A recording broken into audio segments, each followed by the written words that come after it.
Welcome to Therian Nation. I'm your host, Shannon Jackson. In this video, we will go more in depth about spiritual therianthropy. Previous videos introduced modern therianthropy, defined terms commonly used within the community, and also covered the types of shifts experienced by Therians.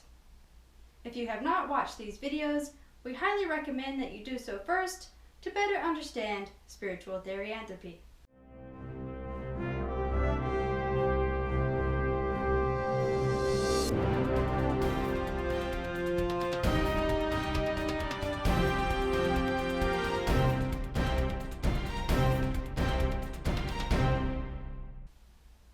The online Therian community began in 1993 on a Usenet group called alt.horror.werewolves. The majority of Therians from that time classified themselves as spiritual, though there were some discussions about the psychological changes that possibly take place during shifts. Therianthropy is not a religion or spirituality. It is an identity phenomenon in which a person identifies as a non-human animal to some degree. Of course, we understand that we are physically human. In general, those who identify as spiritual therianthropes believe that they are a non-human animal on a spiritual level. One definition of spirituality is the concept of an ultimate or alleged immaterial reality, an inner path enabling a person to discover the essence of his/her being. Physically, we are human and understand that we have human bodies. Being a spiritual Therian usually does not interfere with or conflict with having another spiritual or religious belief. Therianthropy is often, but not always, incorporated into other spiritual beliefs. For example, there are many Christian Therians. Not all Therians believe that the cause of their non-human identity is spiritual. Please see our previous video about psychological therianthropy. We're not sure what makes us feel non-human, but whatever the cause or explanation of therianthropy, it is a subjective belief based on personal experiences, and not on scientific fact. Therefore, both spiritual and psychological Therians are legitimate and accepted within the community. Whether the cause is spiritual or psychological, they can have similar experiences, such as shifts, and have one theriotype or multiple theriotypes. Many Therians explain their identity through both spiritual and psychological experiences. There are more specific explanations found in the community for why people consider themselves spiritual therianthropes. Here's a quick list, and then we will go over each in more detail. Multiple parts of the self or soul. Link to nature. Misplaced soul. Dual souls. Reincarnation or past lives. Other causes in the community may be lesser known or more controversial in nature. Walk-in event. Soul splitting, shattering, soul shards. Psychic connection. Multiple parts of the self or soul.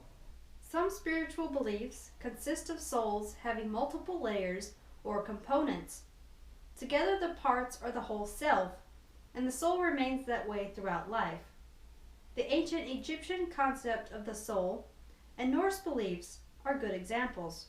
The concept is that one or many of these components of the self, whether it be personality, the mind, the inner self, or another component, can have the nature of an animal.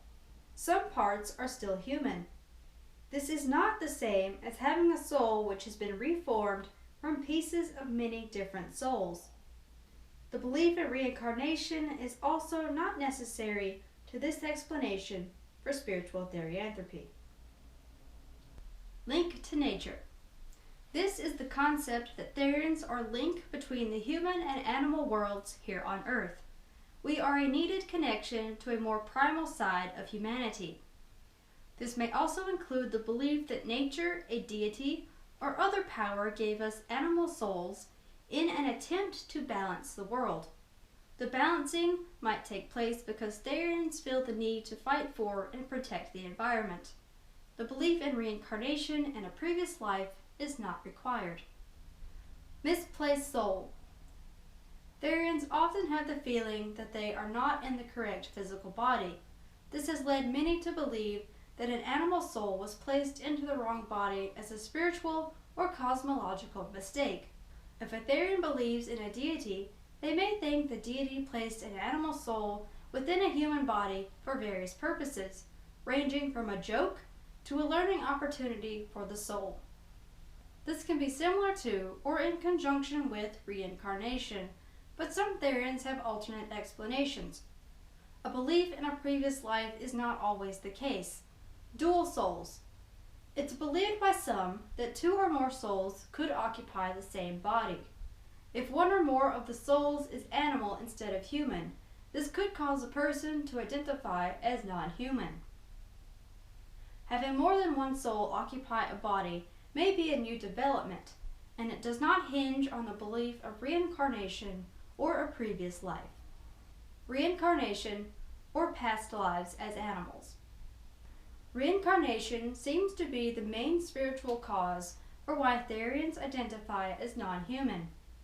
Simply put, this is a belief that the soul, upon death of the physical body, finds another body to inhabit. For Therians, this means that a person was an animal in a previous life or multiple past lives.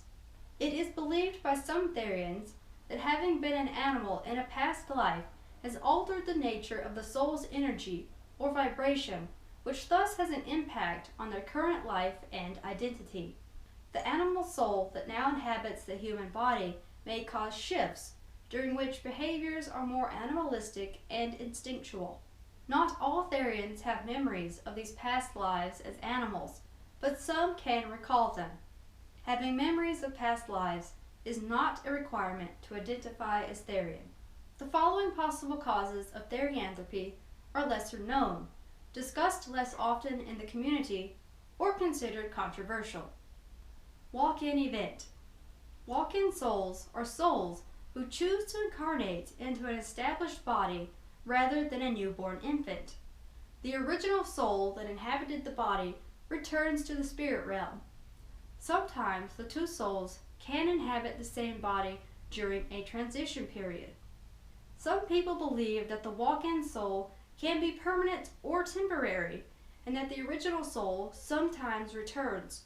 Walk-in events cause a person to feel as if they are in the wrong time and place, in the wrong body, or maybe even on the wrong planet.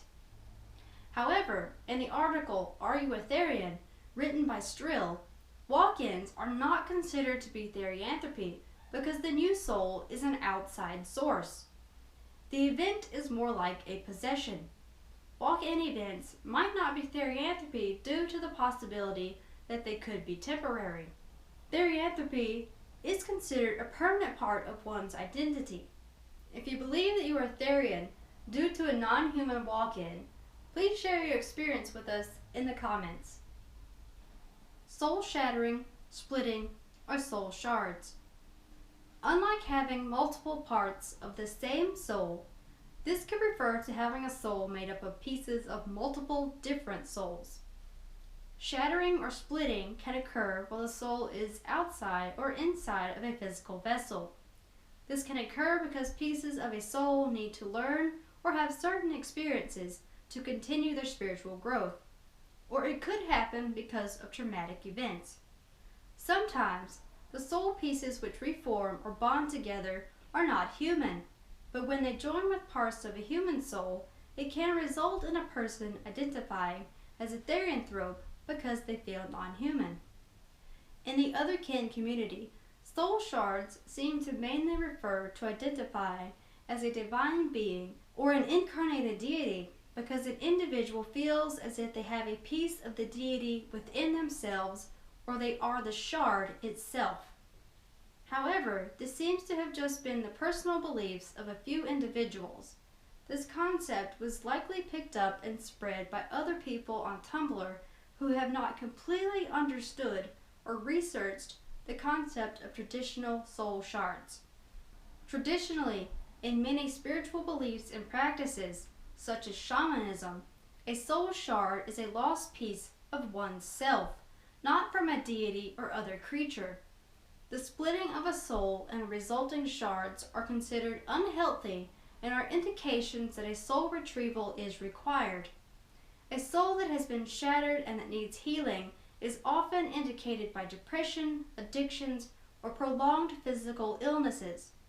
Soul retrieval may be able to help bring balance and health back to a person's life. Psychic connection with an animal. This is the belief that a person has taken on the mind of an animal that they were very close to and formed a strong psychic link to. In a sense, the person becomes that animal. This connection could be related to knowing that animal in a past life as well. However, does having a psychic connection to an animal make a person a therianthrope? It might be possible for anyone to develop their psychic powers and be able to form connections with animals. Consciously choosing to take on the mentality of an animal does not make a person a therianthrope. The animal which a person has a connection to is often still living and independent. Therefore, it can't become a person's identity. There may be individuals in the community who have beliefs that were not covered in this video. If there are any spiritual related explanations for therianthropy that we did not cover in this video, please let us know in the comments. Remember, there is not a universally accepted or scientifically proven cause or explanation for therianthropy. Therianthropy is still a subjective belief based on personal experiences. Therian Nation would like to say thank you to everyone who helped in the making of this video. Don't forget to check out the references for this video in the description below. If you have any questions, you're welcome to leave us a comment or send us a message. Don't forget, we're also on Tumblr. Therian Nation will answer to the best of our knowledge and ability. Subscribe to Therian Nation to learn and stay informed about therianthropy and the Therian community. Thank you for watching.